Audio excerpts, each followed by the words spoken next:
شهر كريم قد أطل شهر الصيام والعمل أبشر إذا ما الشهر حل شهر الرجاء والأمل. بسم اللہ الرحمن الرحیم. مومن کو جتنا ہو سکے رمضان المبارک میں اپنے آپ کو اسلامی تعلیمات پر ڈھالنے کی کوشش کرنی چاہیے. اسلامی تعلیمات پر آنے کے لیے مومن کو یہ دیکھنا ہوگا کہ نبی کریم صلی اللہ علیہ وسلم کی تعلیمات اس سلسلے میں کیا ہے. اس لیے کہ قرآن کریم میں اللہ رب العزت کا ارشاد ہے قل ان کنتم تحبون اللہ فاتبعونی یحببکم اللہ.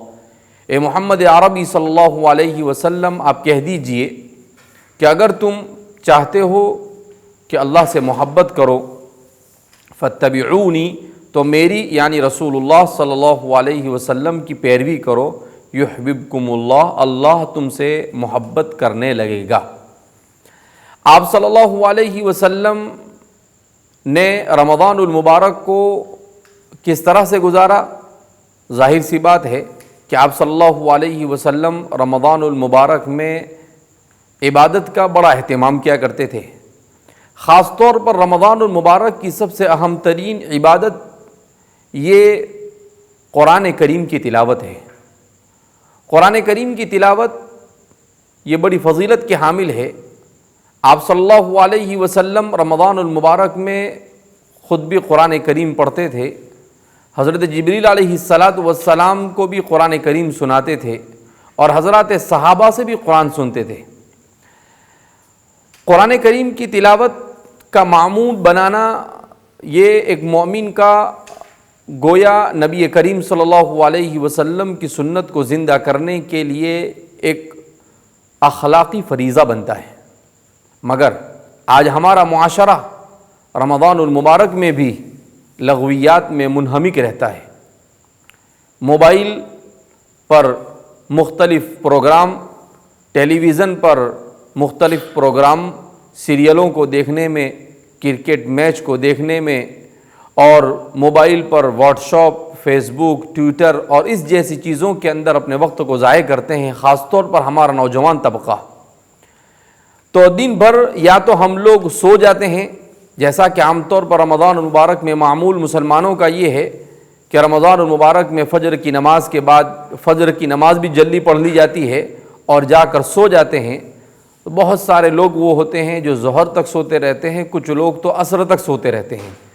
ظاہر سی بات ہے ہم نے رمضان المبارک کو سونے کا مہینہ بنایا، جبکہ یہ سونے کا مہینہ نہیں بلکہ عبادت کا مہینہ ہے. رات کو ہم لوگوں نے سیر و تفریح اور گھومنے پھرنے کا سامان بنا لیا، جبکہ رات یا تو ہم عبادت میں گزارتے اور اگر کچھ نہیں تو ہم سو کر ہی رات گزار سکتے تھے کہ ہم تراویح پڑھ کر اپنے گھروں پر جا کر سو جاتے اور صبح میں فجر کی نماز پڑھتے، تہجد کا اہتمام کرتے.